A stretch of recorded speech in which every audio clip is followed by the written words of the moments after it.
ਤੁਹਾਨੂੰ ਲੱਗਦਾ ਹੈ ਕਿ ਤੁਸੀਂ ਸਮਾਜ ਸੇਵੀ ਸੰਸਥਾ ਦੀ ਛਵੀ ਸੁਧਾਰਨ ਦੀ ਕੋਸ਼ਿਸ਼ ਕਰ ਰਹੇ ਹੋ? ਜਿਨ੍ਹਾਂ ਨੇ ਇਹ ਕੁਐਸਚਨ ਚੱਕੇ ਨੇ ਉਹ ਗਲਤ ਨਹੀਂ। ਇਹ ਪ੍ਰਮਾਤਮਾ ਜਾਣਦਾ, ਪ੍ਰਮਾਤਮਾ ਦੀ ਦਰਗਾਹ ਦੇ ਵਿੱਚ ਫੈਸਲਾ ਹੋ ਜਾਊਗਾ। ਜੋ ਲੋਕਾਂ ਦਾ ਭਰੋਸਾ ਕਿਤੇ ਨਾ ਕਿਤੇ NGO ਤੋਂ ਉੱਠ ਰਿਹਾ ਹੈਗਾ, ਇਹ ਦੇਖਣ ਨੂੰ ਸਾਡੀ NGO 'ਤੇ ਵੀ ਇਹ ਚੀਜ਼ ਦਾ ਅਸਰ ਪਿਆ ਹੈਗਾ। ਇਸ ਕਰਕੇ ਅਸੀਂ ਹਮੇਸ਼ਾ ਕਹਿੰਦੇ ਹਾਂ ਵੀ ਜਦੋਂ ਮਰਜ਼ੀ ਸਾਡੇ ਕਿਸੇ ਵੀ ਮੈਂਬਰ ਤੋਂ ਜੇ ਕਿਸੇ ਨੂੰ ਕੋਈ 1 ਰੁਪਈਆ ਦਾ ਵੀ ਸ਼ੱਕ ਆ, ਉਹ ਜਦੋਂ ਮਰਜ਼ੀ ਹਿਸਾਬ ਲੈ ਸਕਦੇ ਨੇ।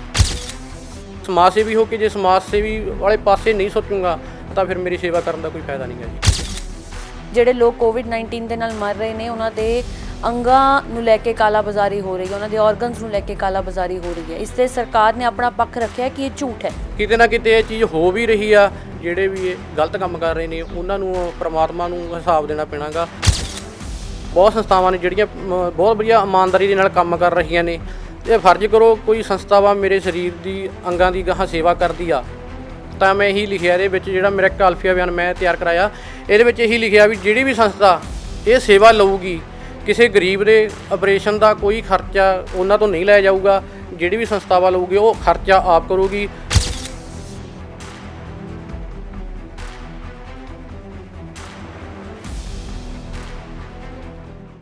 ਸਤਿ ਸ਼੍ਰੀ ਅਕਾਲ, ਤੁਸੀਂ ਦੇਖ ਰਹੇ ਹੋ ਡੇਲੀ ਪੋਸਟ ਪੰਜਾਬੀ। ਮੈਂ ਹਾਂ ਸੁਮਨ ਜੇਟਲੀ। ਹਰ ਸਾਲ ਹਰ ਵਿਅਕਤੀ ਨੂੰ ਆਪਣੇ ਜਨਮ ਦਿਨ ਦੀ ਉਡੀਕ ਹੁੰਦੀ ਹੈ। ਜਨਮ ਦਿਨ ਦੇ ਮੌਕੇ ਤੇ ਵੱਖੋ-ਵੱਖ ਤਰੀਕੇ ਦੇ ਨਾਲ ਜਸ਼ਨ ਮਨਾਏ ਜਾਂਦੇ ਨੇ। ਆਪਣੇ ਦੋਸਤਾਂ ਦੇ ਨਾਲ, ਆਪਣੇ ਮਿੱਤਰਾਂ ਦੇ ਨਾਲ ਜਾਂ ਰਿਸ਼ਤੇਦਾਰਾਂ ਦੇ ਨਾਲ ਮਿਲ ਕੇ ਪਾਰਟੀਆਂ ਕੀਤੀਆਂ ਜਾਂਦੀਆਂ। ਬਹੁਤ ਸਾਰੇ ਖਾਣੇ ਦੀ ਦੁਰਵਰਤੋਂ ਕੀਤੀ ਜਾਂਦੀ ਹੈ, ਵੇਸਟੇਜ ਕੀਤੀ ਜਾਂਦੀ ਹੈ, ਰੋਟੀ ਦੀ, ਅੰਨ ਦੀ ਨਿਰਾਦਰੀ ਹੁੰਦੀ ਹੈ। ਹੋਰ ਬਹੁਤ ਸਾਰੀਆਂ ਚੀਜ਼ਾਂ ਅਜਿਹੀ ਹੁੰਦੀਆਂ ਨੇ ਜਿਹੜੀਆਂ ਨਹੀਂ ਹੋਣੀਆਂ ਚਾਹੀਦੀਆਂ। ਪਰ ਇੱਕ ਵਿਅਕਤੀ ਜਿਹੜਾ ਇਸ ਵੇਲੇ ਸਾਡੇ ਨਾਲ ਮੌਜੂਦ ਹੈ, ਰਣਜੀਤ ਸਿੰਘ, ਇਸਨੇ ਆਪਣੀ ਧੀ ਦੇ ਜਨਮ ਦਿਨ ਤੇ ਕੁਝ ਅਜਿਹਾ ਕੀਤਾ ਜੋ ਇੱਕ ਮਿਸਾਲ ਬਣ ਚੁੱਕਾ ਹੈ। ਸਭ ਤੋਂ ਪਹਿਲਾਂ ਸਵਾਗਤ ਕਰਾਂਗੇ ਰਣਜੀਤ ਸਿੰਘ ਜੀ, ਡੇਲੀ ਪੋਸਟ ਬਹੁਤ-ਬਹੁਤ ਸਵਾਗਤ। ਸਤਿ ਸ਼੍ਰੀ ਅਕਾਲ ਜੀ ਸਾਰਿਆਂ ਨੂੰ। 9ਵੇਂ ਮਹੀਨੇ ਦੇ ਵਿੱਚ ਮੇਰੇ ਲਈ ਬਹੁਤ ਵਧੀਆ ਹੁੰਦਾ ਮਹੀਨਾ। ਇਸ ਮਹੀਨੇ ਦੇ ਵਿੱਚ ਸਭ ਤੋਂ ਪਹਿਲਾਂ ਤਾਂ ਜਿਹੜੀ ਮੇਰੀ ਮਾਂ ਨੇ ਮੈਨੂੰ ਜਨਮ ਦਿੱਤਾ, ਉਹਨਾਂ ਦਾ ਬਰਥਡੇ ਹੁੰਦਾ ਗਾ। ਫਿਰ 11 ਤਰੀਕ ਦਾ ਮੇਰੇ ਬੇਟੇ ਦਾ ਹੁੰਦਾ ਜੀ। ਫਿਰ 21 ਤਰੀਕ ਦਾ ਮੇਰੀ ਬੇਟੀ ਦਾ ਹੁੰਦਾ। ਤਾਂ ਫਿਰ ਅਸੀਂ ਫੈਸਲਾ ਲਿਆ ਵੀ ਮੈਂ ਜਿਹੜੇ ਆਪਦੇ ਸਰੀਰ ਦੇ ਅੰਗ ਨੇ ਮੇਰੇ ਮਨ ਤੋਂ ਬਾਅਦ, ਜਿਹੜੇ ਲੋਕ ਭਲਾਈ ਸੰਸਥਾਵਾਂ ਨੇ, ਮੈਂ ਇਹਨਾਂ ਨੂੰ ਦਾਨ ਕਰੂੰਗਾ। ਕਿਸੇ ਸਰਕਾਰੀ ਅਦਾਰੇ ਜਾਂ ਕਿਸੇ ਸੰਸਥਾ ਨੂੰ ਨਹੀਂ ਕਰੂੰਗਾ। ਮੈਂ ਅੱਜ ਕੱਲ੍ਹ ਜਿਵੇਂ ਲੋਕਾਂ ਦਾ ਸਮਾਜ ਸੇਵੀ ਸੰਸਥਾਵਾਂ ਤੋਂ ਭਰੋਸਾ ਉੱਠਦਾ ਜਾ ਰਿਹਾ, ਪਰ ਅਸੀਂ ਜਿੰਨੇ ਵੀ ਇੱਥੇ ਖੜ੍ਹੇ ਹਾਂ, ਅਸੀਂ ਆਪ ਇੱਕ ਸਮਾਜ ਸੇਵੀ ਹਾਂ। ਤਾਂ ਸਾਨੂੰ ਪਹਿਲ ਕਰਨੀ ਪੈਣੀ ਆ। ਸਾਨੂੰ ਜੇ ਅਸੀਂ ਸਮਾਜ ਸੇਵੀ ਸੰਸਥਾਵਾਂ ਦੇ ਭਰੋਸਾ ਨਹੀਂ ਕਰਾਂਗੇ ਤਾਂ ਜਿਹੜੇ ਬੇਸਹਾਰਾ ਲੋਕ ਨੇ, ਬਜ਼ੁਰਗ ਨੇ, ਮਾਤਾਵਾਂ ਨੇ, ਭੈਣਾਂ ਨੇ, ਤਾਂ ਉਹਨਾਂ ਦੀ ਬਾਂਹ ਕੌਣ ਫੜੂਗਾ। ਤਾਂ ਇਸ ਕਰਕੇ ਮੈਂ ਫੈਸਲਾ ਕੀਤਾ ਵੀ ਜਿਹੜੇ ਮੇਰੇ ਸਰੀਰ ਦੇ ਅੰਗ ਨੇ, ਫਰਜ਼ ਕਰੋ ਆਪਾਂ ਮਰ ਜਾਂਦੇ ਹਾਂ। 2 ਵਾਰ ਮੇਰੇ ਨਾਲ ਜ਼ਿੰਦਗੀ ਦੇ ਵਿੱਚ ਇਹੋ ਜਿਹੀ ਘਟਨਾ ਹੋ ਗਈ ਵੀ ਮੈਂ ਐਕਸੀਡੈਂਟ ਹੋ ਗਿਆ ਸੀਗਾ, ਵੀ ਪਰਮਾਤਮਾ ਨੇ ਬਚਾਇਆ ਮੈਨੂੰ। 15 ਦਿਨ ਮੈਂ DMC ਰਿਹਾ, ਮੇਰੇ ਕੋਲ ਜਾਨ ਨਹੀਂ ਸੀਗਾ। ਪਰ ਜੇ ਮੈਂ ਮਰ ਜਾਂਦਾ ਕੀ ਕਰਨਾ, ਘਰ ਦੇ ਚੱਕ ਕੇ ਮੈਨੂੰ ਸੰਸਕਾਰ ਕਰ ਦਿੰਦੇ, ਫੂਕ ਦਿੰਦੇ। ਪਰ ਜੇ ਮੇਰੇ ਮਰਨ ਤੋਂ ਬਾਅਦ ਜੇ ਮੇਰੀ ਦੇਹ, ਜੇ ਮੇਰੇ ਸਰੀਰ ਦਾ ਕੋਈ ਅੰਗ, ਕਿਸੇ ਨੂੰ ਮੇਰੀਆਂ ਅੱਖਾਂ ਲਾ ਲਓ, ਕਿਸੇ ਨੂੰ ਦਿਖਦਾ ਗਾ, ਕੋਈ ਦਿਲ ਦਾ, ਕੋਈ ਵੀ ਕਿਡਨੀ ਵਗੈਰਾ ਕਿਸੇ ਦੇ ਕੰਮ ਆਉਂਦਾ, ਤਾਂ ਮੈਨੂੰ ਮਰਨ ਤੋਂ ਬਾਅਦ ਵੀ ਬਹੁਤ ਖੁਸ਼ੀ ਮਿਲੂਗੀ। ਅਕਸਰ ਇੱਦਾਂ ਹੁੰਦਾ ਹੈ ਕਿ ਬਹੁਤ ਸਾਰੇ ਲੋਕਾਂ ਨੂੰ ਲੋੜ ਹੁੰਦੀ ਹੈ ਅੰਗਾਂ ਦੀ, ਪਰ ਪੈਸੇ ਨਹੀਂ ਹੁੰਦੇ ਉਹਨਾਂ ਕੋਲ। ਹਸਪਤਾਲਾਂ ਦੇ ਵਿੱਚ ਰੁਲਦੀ ਰਹਿੰਦੀ ਹੈ, ਉਹਨਾਂ ਦੇ ਸਰੀਰ ਰੁਲਦੇ ਰਹਿੰਦੇ ਨੇ। ਪੈਸੇ ਦੀ ਕਮੀ ਦੇ ਕਾਰਨ ਉਹਨਾਂ ਨੂੰ ਇਹ ਦਿੱਕਤਾਂ ਆਉਂਦੀਆਂ ਨੇ। ਪਰ ਤੁਸੀਂ ਕਹਿ ਰਹੇ ਹੋ ਕਿ ਮੈਂ ਸਮਾਜ ਸੇਵੀ ਸੰਸਥਾ ਨੂੰ ਇਹ ਜ਼ਿੰਮੇਵਾਰੀ ਲਾਉਣਾ ਚਾਹੁੰਦਾ ਕਿ ਮੇਰੇ ਜਿਹੜੇ ਅੰਗ ਨੇ ਉਹ ਕਿਸੇ ਲੋੜਵੰਦ ਤੱਕ ਪਹੁੰਚਾਏ ਜਾਣ, ਅਤੇ ਜਿਹੜਾ ਉਹਦਾ ਖਰਚਾ ਹੈ ਉਸ ਦੇ ਨਾਲ ਹੋਰ ਜਿਹੜੇ ਖਰਚੇ ਹੁੰਦੇ ਉਹ ਵੀ ਸੰਸਥਾ ਵੱਲੋਂ। ਜੇ ਇੱਕ ਲੋਕ ਭਲਾਈ ਸੰਸਥਾ ਜਿਵੇਂ ਲਾ ਲਓ, ਖਾਲਸਾ ਰਵੀ ਸਿੰਘ ਜੀ ਨੇ ਆਪਣੇ ਖਾਲਸਾ ਏਡ ਦੇ, ਬਹੁਤ ਸੰਸਥਾਵਾਂ ਨੇ ਜਿਹੜੀਆਂ ਬਹੁਤ ਵਧੀਆ ਇਮਾਨਦਾਰੀ ਦੇ ਨਾਲ ਕੰਮ ਕਰ ਰਹੀਆਂ ਨੇ। ਇਹ ਫਰਜ਼ ਕਰੋ ਕੋਈ ਸੰਸਥਾਵਾਂ ਮੇਰੇ ਸਰੀਰ ਦੀ ਅੰਗਾਂ ਦੀ ਗਾਹਾਂ ਸੇਵਾ ਕਰਦੀ ਆ ਤਾਂ ਮੈਂ ਇਹੀ ਲਿਖਿਆ ਇਹਦੇ ਵਿੱਚ, ਜਿਹੜਾ ਮੇਰਾ ਇੱਕ ਅਲਫੀਆ ਬਿਆਨ ਮੈਂ ਤਿਆਰ ਕਰਾਇਆ, ਇਹਦੇ ਵਿੱਚ ਇਹੀ ਲਿਖਿਆ ਵੀ ਜਿਹੜੀ ਵੀ ਸੰਸਥਾ ਇਹ ਸੇਵਾ ਲਊਗੀ, ਕਿਸੇ ਗਰੀਬ ਦੇ ਆਪਰੇਸ਼ਨ ਦਾ ਕੋਈ ਖਰਚਾ ਉਹਨਾਂ ਤੋਂ ਨਹੀਂ ਲਿਆ ਜਾਊਗਾ। ਜਿਹੜੀ ਵੀ ਸੰਸਥਾਵਾਂ ਲਊਗੀ ਉਹ ਖਰਚਾ ਆਪ ਕਰੂਗੀ। ਗਰੀਬ ਦੇ ਜੋ ਆਪਰੇਸ਼ਨ, ਮੇਰੇ ਅੰਗ ਟ੍ਰਾਂਸਫਰ ਕਰਨ ਦਾ ਖਰਚਾ ਹੋਊਗੀ, ਉਹ ਵੀ ਲੋਕ ਭਲਾਈ ਸੇਵਾ ਹੀ ਚੱਕੂਗੀ ਜੀ। ਠੀਕ ਹੈ, ਬਹੁਤ ਸੋਹਣੀ ਸੋਚ ਹੈ ਤੁਹਾਡੀ। ਇੱਕ ਸੇਵਾ ਦੇ ਰੂਪ ਦੇ ਵਿੱਚ ਜੋ ਵੀ ਤੁਸੀਂ ਆਪਣੀ ਜ਼ਿੰਦਗੀ ਜਦੋਂ ਤੁਹਾਡੀ ਖਤਮ ਹੋ ਜਾਏਗੀ, ਪਰਮਾਤਮਾ ਤੁਹਾਨੂੰ ਲੰਮੀ ਉਮਰ ਬਖਸ਼ੇ, ਪਰ ਜੋ ਤੁਸੀਂ ਸੋਚਿਆ, ਇੱਕ ਨਵੀਂ ਸੋਚ ਇੱਕ ਲੈ ਕੇ ਆਏ ਹੋ ਸਾਹਮਣੇ ਕਿ ਬੱਚੀ ਦੇ ਜਨਮ ਦਿਨ ਦੇ ਮੌਕੇ 'ਤੇ ਤੁਸੀਂ ਇਹ ਫੈਸਲਾ ਲਿਆ। ਪਰ ਤੁਸੀਂ ਇਹ ਵੀ ਜਾਣਦੇ ਹੋਵੋਗੇ ਕਿ ਸਮਾਜ ਸੇਵੀ ਸੰਸਥਾਵਾਂ ਇਸ ਵੇਲੇ ਸਵਾਲਾਂ ਦੇ ਘੇਰੇ ਦੇ ਵਿੱਚ ਨੇ, ਅਤੇ ਉਹ ਸਵਾਲਾਂ ਦੇ ਘੇਰੇ ਤੁਸੀਂ ਸਭ ਜਾਣਦੇ ਹੋ ਕਿ ਜਿਹੜੀ NGOs ਨੇ ਜਿਨ੍ਹਾਂ 'ਤੇ ਇਲਜ਼ਾਮ ਲੱਗੇ ਨੇ, ਉਹਨਾਂ ਤੋਂ ਸਫਾਈ ਮੰਗੀ ਗਈ ਹੈ, ਉਹਨਾਂ ਤੋਂ ਹਿਸਾਬ ਮੰਗਿਆ ਗਿਆ। ਤੁਹਾਨੂੰ ਲੱਗਦਾ ਕਿ ਤੁਸੀਂ ਸਮਾਜ ਸੇਵੀ ਸੰਸਥਾ ਦੀ ਛਵੀ ਸੁਧਾਰਨ ਦੀ ਕੋਸ਼ਿਸ਼ ਕਰ ਰਹੇ ਹੋ? ਸਾਡੀ ਇਹੀ ਕੋਸ਼ਿਸ਼ ਆ ਵੀ ਜਿਹੜੇ ਲੋਕਾਂ ਦੇ, ਚਲੋ ਅਸੀਂ ਇਹ ਨਹੀਂ ਕਹਿੰਦੇ ਵੀ ਸਮਾਜ ਸੇਵੀ ਸੰਸਥਾਵਾਂ ਗਲਤ ਨੇ ਜਾਂ ਵੀ ਜਿਨ੍ਹਾਂ ਨੇ ਇਹ ਕੁਐਸਚਨ ਚੱਕੇ ਨੇ ਉਹ ਗਲਤ ਨੇ। ਇਹ ਪ੍ਰਮਾਤਮਾ ਜਾਣਦਾ, ਪ੍ਰਮਾਤਮਾ ਦੀ ਦਰਗਾਹ ਦੇ ਵਿੱਚ ਫੈਸਲਾ ਹੋ ਜਾਊਗਾ। ਪਰ ਸਾਡੀ ਟੀਮ ਇੱਕ ਇਹੀ ਲੈ ਕੇ ਚੱਲਦੀ ਆ। ਸਾਡੀ ਟੀਮ ਦੀ ਇੱਕ ਸਭ ਤੋਂ ਵਧੀਆ ਗੱਲ ਇਹ ਦੱਸਦਾ, ਜਿੰਨੇ ਵੀ ਸਾਡੇ ਮੈਂਬਰ ਖੜ੍ਹੇ ਨੇ ਇਹਦੇ ਵਿੱਚ ਕੋਈ ਪ੍ਰਧਾਨ ਨਹੀਂ ਹੈਗਾ। ਨਹੀਂ ਆਮ NGO ਦਾ ਕੀ ਹੁੰਦਾ ਗਾ, ਇੱਕ ਬੰਦਾ ਮੂਹਰੇ ਹੁੰਦਾ ਗਾ, ਉਹਦੇ ਵਿੱਚ ਕੀ ਹੁੰਦਾ, ਉਹ ਪ੍ਰਧਾਨ ਹੁੰਦਾ, ਮੂਹਰੇ ਹੁੰਦਾ ਗਾ, ਬਾਕੀ ਟੀਮ ਨੂੰ ਦਿਖਾਇਆ ਨਹੀਂ ਜਾਂਦਾ। ਪਰ ਕਿਤੇ ਵੀ ਕੋਈ ਵੀ ਆਪਾਂ ਕਿਸੇ ਵੀ ਫੀਲਡ ਦੇ ਵਿੱਚ ਚਲੇ ਜਾਓ, ਇੱਕ ਟੀਮ ਕੰਮ ਕਰਦੀ ਆ। ਇੱਕ ਟੀਮ ਵਰਕ ਤੋਂ ਬਿਨਾਂ ਕੋਈ ਕੰਮ ਸਿਰੇ ਨਹੀਂ ਚੜ੍ਹਦਾ। ਇਸੇ ਤਰ੍ਹਾਂ ਸੇਵਾ, ਜੇ ਸਾਰੀ ਟੀਮ ਮਿਲ ਕੇ ਚੱਲੂਗੀ, NGO ਮਿਲ ਕੇ ਚੱਲੂ ਤਾਂ ਹੀ ਆ। ਤਾਂ ਇਸ ਕਰਕੇ ਅਸੀਂ ਇਹੀ ਕਹਿੰਦੇ ਆ ਵੀ ਜੋ ਲੋਕਾਂ ਦਾ ਭਰੋਸਾ ਕਿਤੇ ਨਾ ਕਿਤੇ NGO ਤੋਂ ਉੱਠ ਰਿਹਾ ਗਾ, ਇਹ ਦੇਖਣ ਨੂੰ ਸਾਡੀ NGO 'ਤੇ ਵੀ ਇਹ ਚੀਜ਼ ਦਾ ਅਸਰ ਪਿਆ ਗਾ। ਇਸ ਕਰਕੇ ਅਸੀਂ ਹਮੇਸ਼ਾ ਕਹਿੰਦੇ ਆ ਵੀ ਜਦੋਂ ਮਰਜ਼ੀ ਸਾਡੇ ਕਿਸੇ ਵੀ ਮੈਂਬਰ ਤੋਂ ਜੇ ਕਿਸੇ ਨੂੰ ਕੋਈ 1 ਰੁਪਈਆ ਦਾ ਵੀ ਸ਼ੱਕ ਆ, ਉਹ ਜਦੋਂ ਮਰਜ਼ੀ ਹਿਸਾਬ ਲੈ ਸਕਦੇ ਨੇ।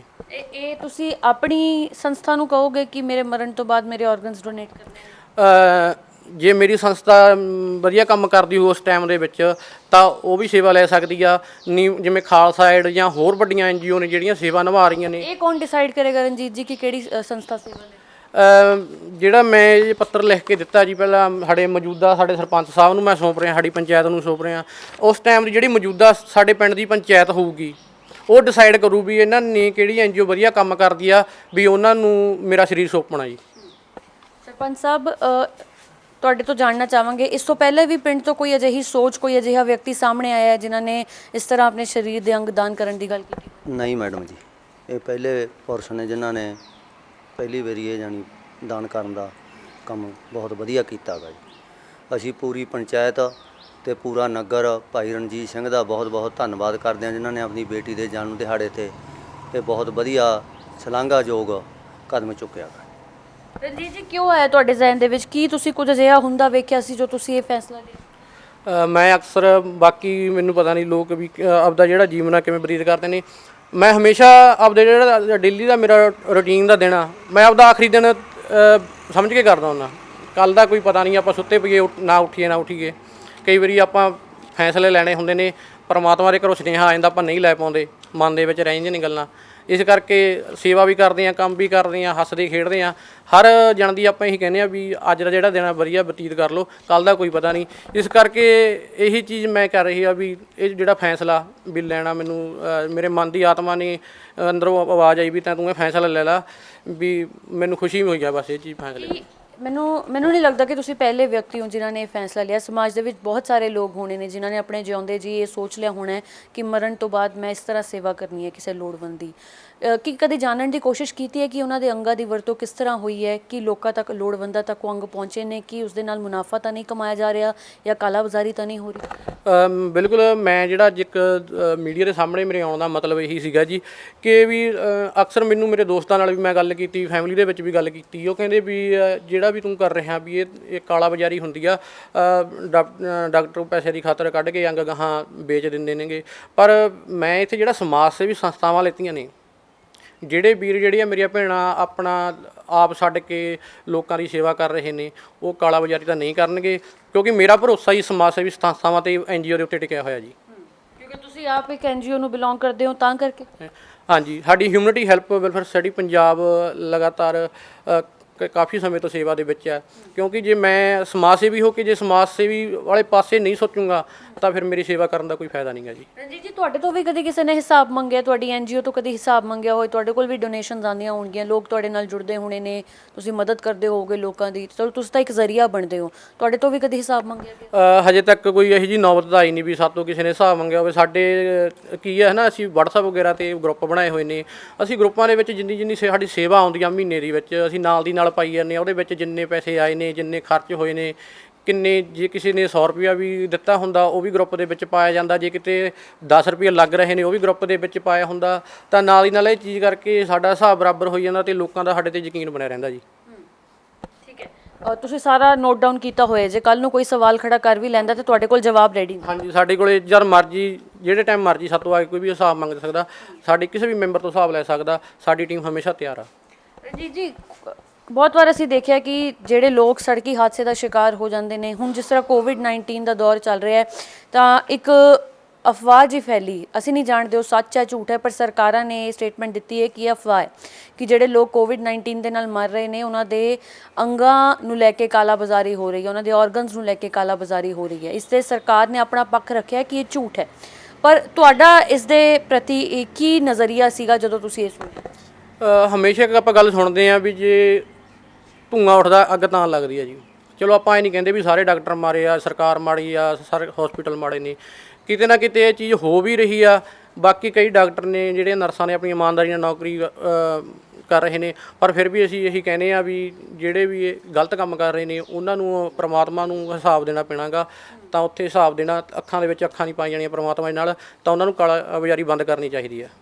ਠੀਕ ਹੈ, ਹਿਸਾਬ ਅਸੀਂ ਵੀ ਜਾ ਕੇ ਦੇਣਾ, ਤੁਸੀਂ ਵੀ ਜਾ ਕੇ ਦੇਣਾ, ਪਰ ਜਦੋਂ ਤੁਹਾਡਾ ਹਿਸਾਬ ਹੋਣਾ ਹੈ ਤਾਂ ਮੈਨੂੰ ਲੱਗਦਾ ਹੈ ਪਰਮਾਤਮਾ ਬਹੁਤ ਖੁਸ਼ ਹੋਊ ਤੁਹਾਡੀ ਇਸ ਸੇਵਾ ਤੋਂ, ਜਾਂ ਤੁਸੀਂ ਤੁਹਾਡੀ ਇਹ ਜਿਹੜੀ ਸੋਚ ਅਸੀਂ ਅੱਜ ਲੋਕਾਂ ਤੱਕ ਪਹੁੰਚਾਉਣ ਦੀ ਕੋਸ਼ਿਸ਼ ਕਰ ਰਹੇ ਹਾਂ। ਕਈਆਂ ਨੂੰ ਤਾਂ ਅੱਜ ਫਿਰ ਵੀ ਇਹ ਲੱਗਦਾ ਹੋਣਾ ਵੀ ਬਹੁਤ ਮੈਂ ਕੋਈ ਪਹਿਲਾਂ ਨਹੀਂ ਹੈਗਾ, ਮੇਰੇ ਤੋਂ ਪਹਿਲਾਂ ਬਹੁਤ ਇਹ ਵੀਰ ਭੈਣ ਸੇਵਾ ਲੈ ਚੁੱਕੇ ਨੇ, ਪਰ ਕਈਆਂ ਨੂੰ ਇਹ ਲੱਗਦਾ ਹੋਣਾ ਵੀ ਪਤਾ ਨਹੀਂ ਵੀਰ ਆਪਣੀ ਪਬਲਿਸਿਟੀ ਲਈ ਜਾਂ ਆਪਦੀ NGO ਨੂੰ ਉੱਤੇ ਚੱਕਣ ਲਈ ਇਹ ਚੀਜ਼ ਕਰ ਰਹੇ ਨੇ, ਪਰ ਨਹੀਂ। ਪਰ ਸਾਡਾ ਮਕਸਦ ਇਹ ਸੀਗਾ ਵੀ ਅਸੀਂ ਸਮਾਜ ਸੇਵੀ ਹਾਂ, ਸਾਡਾ ਜਿਹੜਾ ਭਰੋਸਾ ਹੈਗਾ ਉਹ ਸਮਾਜ ਸੇਵੀ NGO 'ਤੇ ਟਿਕਿਆ ਹੋਇਆਗਾ। ਸਾਨੂੰ ਇਹਨਾਂ ਦੀ ਜੇ ਨਹੀਂ ਭਰੋਸਾ ਕਰਾਂਗੇ, ਖਾਸ ਤੌਰ 'ਤੇ NRI ਵੀਰ, ਕਿਉਂਕਿ ਜਿੰਨੇ ਵੀ ਆਪਣੇ ਪੰਜਾਬ ਦੇ ਲੋਕ, ਜਿਵੇਂ ਅੱਜ ਪੰਜਾਬ ਦੇ ਵਿੱਚ ਹਾਲਾਤ ਕੀ ਨੇ, ਕਿਸਾਨ ਧਰਨੇ ਲਾ ਰਹੇ ਨੇ, ਸਰਕਾਰਾਂ ਕਿਸਾਨਾਂ ਦੇ ਵਿਰੁੱਧ ਨੇ। ਜੇ ਆਪਾਂ ਤਰੀਕੇ ਬਾਈ ਤਰੀਕੇ ਆਪਾਂ ਇੱਕ ਤਰੀਕੇ ਦੇ ਨਾਲ ਸਿਸਟਮ ਨੂੰ ਖਤਮ ਕਰਦੇ ਜਾਵਾਂਗੇ ਤਾਂ ਆਪਣਾ ਭਰੋਸਾ ਨਹੀਂ ਰਹਿਣਾ। ਆਪਾਂ ਨੂੰ ਕਿਸਾਨਾਂ ਦੀ ਉਹ ਕਰਨੀ ਚਾਹੀਦੀ ਆ। ਇਸੇ ਤਰ੍ਹਾਂ ਜੇ ਆਪਾਂ ਇੱਕ ਸਮਾਜ ਸੇਵੀ ਆ, ਸਮਾਜ ਦੇ ਆਪਣੀ NGO ਦੇ ਉੱਤੇ ਨਹੀਂ ਭਰੋਸਾ ਕਰਾਂਗੇ ਤਾਂ ਫਿਰ ਕਿਤੇ ਕਰਾਂਗੇ, ਫਿਰ ਨਾ ਲੋਕ ਕਰਨਗੇ। ਹੁਣ NRI ਵੀਰ ਨੇ ਉਹ ਬਾਹਰੋਂ ਆਪਣੀ ਬਾਂਹ ਫੜਦੇ ਨੇ। ਪੰਜਾਬ ਆ ਜਿਹੜਾ ਅਸਲ ਵਿੱਚ ਸਰਕਾਰਾਂ ਨੇ ਤਾਂ ਬਹੁਤ ਧੱਕਾ ਕੀਤਾ ਪੰਜਾਬ ਦੇ ਨਾਲ, ਪਰ ਆਪਣਾ ਜਿਹੜਾ ਪੰਜਾਬ ਆ ਉਹ NRI ਵੀਰਾਂ ਦੇ ਕਰਕੇ ਹੀ ਬਚਿਆ ਹੋਇਆ।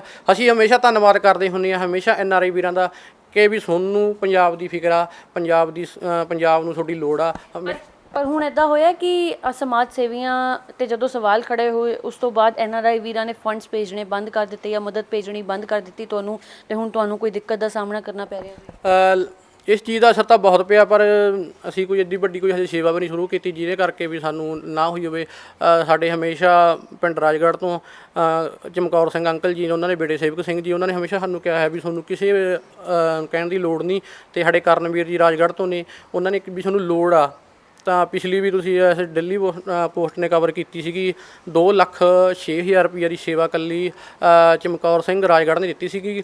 ਪਰ ਸਾਨੂੰ ਕੋਈ ਵੱਡੀ ਇੰਨਾ ਸਾਨੂੰ ਪਿਆ ਨਹੀਂ, ਕਿਉਂਕਿ ਸਾਡਾ ਭਰੋਸਾ ਲੋਕਾਂ 'ਤੇ ਬਣਿਆ ਹੋਇਆ। ਅਤੇ ਅਸੀਂ ਵੀ ਹਮੇਸ਼ਾ ਇਹੀ ਉਮੀਦ ਕਰਦੇ ਹਾਂ ਜਦ ਤੱਕ ਸਾਡੇ ਸਾਹ ਚੱਲਦੇ ਨੇ ਵੀ ਅਸੀਂ ਕੋਈ 1 ਰੁਪਈਏ ਦੀ ਹੇਰਾਫੇਰੀ ਨਹੀਂ ਕਰਾਂਗੇ ਅਤੇ ਅਸੀਂ ਆਪਣੇ ਭਰੋਸੇ 'ਤੇ ਖੜ੍ਹੇ ਰਹਾਂਗੇ।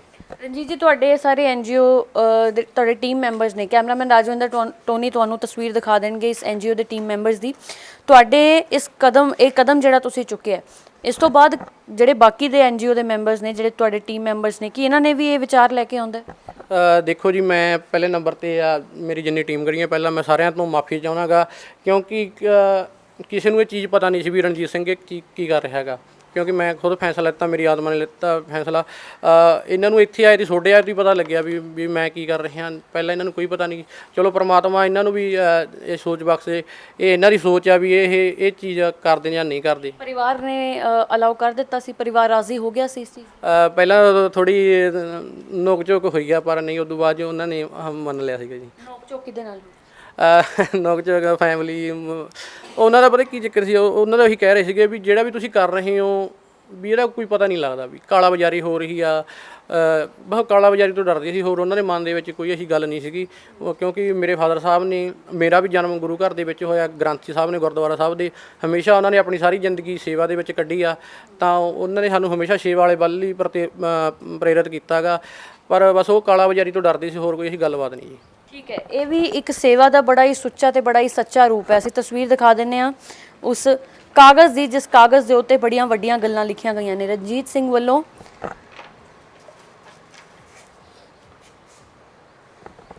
ਵੱਲੋਂ ਕਿਹਾ ਜਾ ਰਿਹਾ ਹੈ ਕਿ ਜਿਹੜਾ ਵੀ ਦਿਨ ਇਹਨਾਂ ਦੀ ਜ਼ਿੰਦਗੀ ਦਾ ਆਖਰੀ ਦਿਨ ਹੋਏਗਾ, ਉਸ ਤੋਂ ਬਾਅਦ ਯਾਨੀ ਕਿ ਮਰਨ ਤੋਂ ਬਾਅਦ ਵੀ ਇਹ ਕਿਸੇ ਲੋੜਵੰਦ ਦੀ ਸਹਾਇਤਾ ਕਰਨਾ ਚਾਹੁੰਦੇ ਨੇ, ਮਦਦ ਕਰਨਾ ਚਾਹੁੰਦੇ ਨੇ, ਕਿਸੇ ਦੇ ਕੰਮ ਆਉਣਾ ਚਾਹੁੰਦੇ ਨੇ। ਇਸ ਕਰਕੇ ਇਹਨਾਂ ਦੇ ਸਰੀਰ ਦੇ ਜੋ ਅੰਗ ਹੋਣਗੇ, ਜੋ ਆਰਗਨਸ ਹੋਣਗੇ, ਉਹ ਇਹਨਾਂ ਵੱਲੋਂ ਡੋਨੇਟ ਕੀਤੇ ਜਾਣਗੇ।